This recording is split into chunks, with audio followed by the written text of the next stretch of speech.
किसी जरूरी कम पड़े मत सडनली भुवनेश्वर बाहर पड़ा आज बहुत जोर खरा भी गरम भी होता तो गाड़ी 5 मिनट जो रही है मुझे आइसक्रीम आनी खाई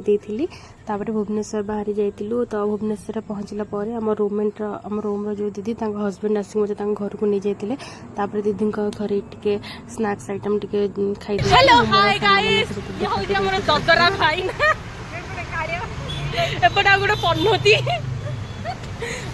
मोर भौणी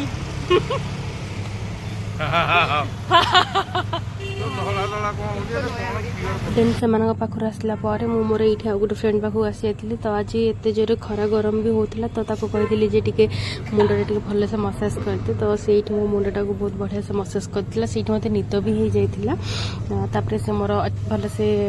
ब्लो ड्राई कर सारापर से टाटा बाय बाय कहीकि पाखर आसी जाइली मो भाई को डकई मत नहीं दीदी घर छाड़देवाई तो भाई आसी जाता ये मत नहीं दीदी घर को जाता आम 3 जन जाक मिसिकी बाहरी कुआड़े से नेक्स्ट वीडियो देखिए वीडियो भल लगी like share and subscribe to my channel thank you for watching.